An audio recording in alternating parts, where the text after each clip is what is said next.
So basically, legally speaking, what they're trying to say with Trump and these, why he's an insurrectionist, got to be off the ballots in a nutshell, it just doesn't hold mustard or whatever. They try to say that because of his actions, he led an insurrection, people stormed the Capitol, ergo, get him off, and that legally should hold up. But no, legally speaking, actually, he wasn't the direct willful, you have to be the willful, insurrectionist. And there's more than circumstantial evidence that even though all his actions didn't help and the lies that he told leading up to it, the stop the steal that turned out misinformation, which always had a kernel of truth, with some of those things were a little they act like there's nothing there. But in terms of with this, what they want to do is not go to court where it's provable that clown number one, Donald Trump, who I say if it came down to just him versus Biden, I would vote Trump at this point 100% of the time over never Biden. I hope I'm Kennedy all the way, first and foremost. Cornel West isn't a close second, because either one of them would do much better, in my view, of understanding it's of the people, by the people, for the people, and they're just another person and citizen in it. And these bureaucrats are just citizens, and nobody's above the law, even the journalists, you know what I mean? The professional class, right? So, at any rate, what they're trying to do right now is they're trying to say, it doesn't matter that there's more than proof that, no, he wasn't a willful mastermind, even the way Ray Epps, who was on a bullhorn the day before, instigating it, proof verbatim, whether he was connected to the CIA or had FBI friends, when provably there's something there. And they are rats, the lot of them, right? Anyway, you can't actually, if they went to court, he would not be found guilty beyond shadow of doubt, right? Reasonable doubt of leading an insurrection, just because his tweets or whatever they say led to people, idiots, storming the thing indirectly or directly, and that's enough to keep him off the ballot.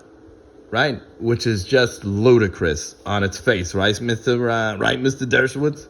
Right? Anyone at all, even not a legal scholar, just a citizen, who thought about it for 2 seconds without partiality, let alone we want Joe to win and who cares? Just say this. You can't selectively pick to do that with that, but then with that subject or that, you don't see it. Blackface is just plain wrong when it's the Republican, but if our guy does it up there in Canada or whatever, I think we need forgiveness. And even Jesus preached forgiveness. You guys like Jesus, right? So you can't condemn him. But then when the other guy crucify, it's selective, and you need to not worry about the club or clan or religion they identify as, or even the skin color. It's black people aren't all oppressed, right? So you can't say black people are oppressed people, and that's what you need to know. No, you could say oppressed people equal oppressed people, and some of them are other colors, even white, but in this country, enough of them are black. But that would be minutia, or even the truth, right? At any rate, top tip of the day, right? Use common sense and the truth to determine the truth.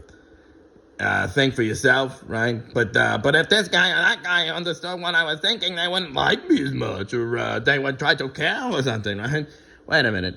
Wait a minute. No. It's free thought and free speech and free press, meaning we can print whatever the fuck we want, even if it's if I should suggest prog rock started with one album when I even stated for myself later, I stand corrected on that part, but this, sorry, it was 6 years earlier or whatever. Jeez, but that's not the same type of dangerous misinformation that because I lied once, when that wasn't a lie, it was my best guess of my opinion, and then I updated it right below it. But at any rate, yeah, you lie about that. Wait a minute, I don't lie. I wasn't lying. Right? Yada, yada, yada. At any rate, this has been your random deep thoughts of the day for 4.5 minutes, mostly about, you see how they're just trying to pivot from if he he's guilty. We know that. We're journalists. We don't lie once, right? Russiagate, right? That one guy is beyond reproach, right? So is Hillary and them, right? And the law company, right? At any rate, this is a mini podcast. I'm just trying to get it as close to 5 without going over at this point.